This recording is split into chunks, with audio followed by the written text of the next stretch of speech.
You know, for years, there's been one moment in Game of Thrones that has, let's be honest, completely fractured the fandom. So today, we're going to explore that single, pivotal choice and see how just one act of mercy could have rewritten the entire ending of the story. This is it. This is the scene. The moment everything just changed. The Lannister armies, they've laid down their swords. You can hear the bells of surrender echoing all across the city. The war is over. But for Daenerys, it feels like the fight has just begun.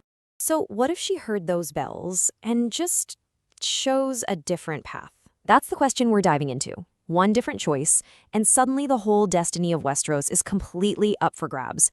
Okay, so first, let's set the stage. We need to go right back to that moment on Drogon's back, high above the Red Keep, to really get a feel for the choice she was facing. In the show we all saw, the sound of those bells doesn't bring peace. No, it seems to trigger something deep inside her. And she unleashes dragon fire on the very people she came to rule. That whole Mad Queen theory, it becomes terrifyingly real. But look, we're not here to relive that timeline. Now, let's explore a totally different path, the choice for mercy, where the Dragon Queen actually listens to what those bells are saying. Just picture it. The bells ring out, there are no wildfire explosions, no screams from the streets. Instead, Drogon lands in the courtyard, not as a weapon of mass destruction, but as this undeniable symbol of victory. The war is well and truly over. I mean, the difference is just night and day, right? On one side, you've got total annihilation. But in our Mercy timeline, the capital is standing, its people are alive, and the villains, Cersei and Jaime, they're captured. Daenerys wins the throne without having to destroy it first. But you know, winning the war is one thing. Winning the peace? Well, that's a whole different game, especially when you're talking about Westeros. And this is where things get really complicated. That massive secret about Jon's parentage, the fact that he's Aegon Targaryen with a legitimate claim to the Iron Throne, that doesn't just go away. In fact, in a time of peace, it becomes an even more dangerous political bomb just waiting to go off. Think about the ripple effect this one act of mercy has. For Varys, his whole justification for treason just evaporates. Tyrion, he stays her loyal hand. And Jon Snow, well, he has absolutely no reason to see her as a threat.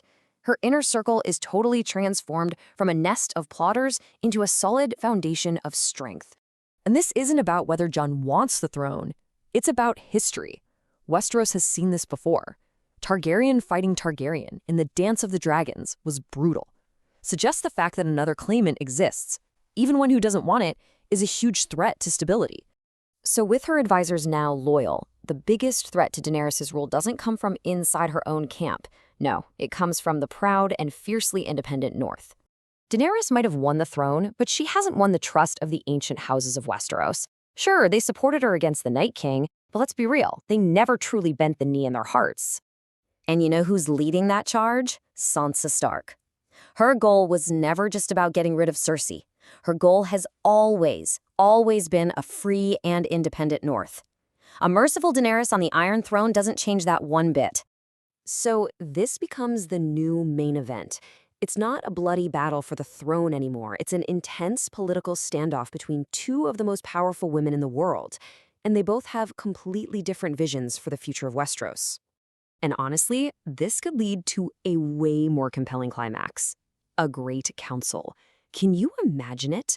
All the lords and ladies of Westeros gather not to pick a new king from the rubble, but to actually debate the future of the realm with the Dragon Queen herself.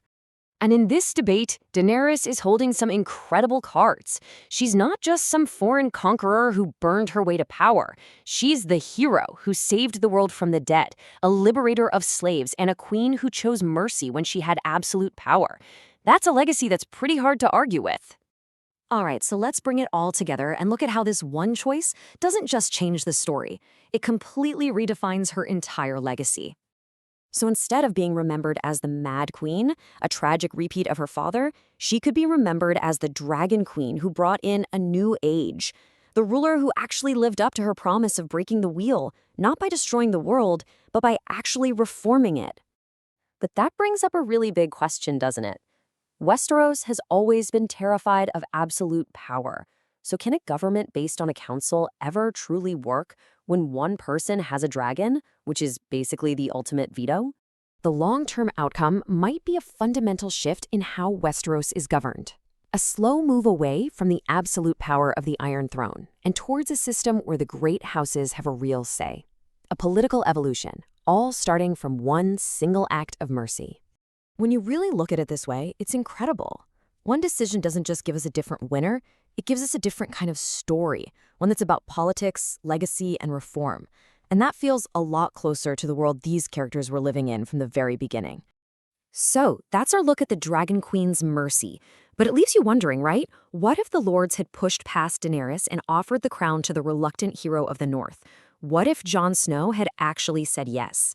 Well, that might just be a story for another time.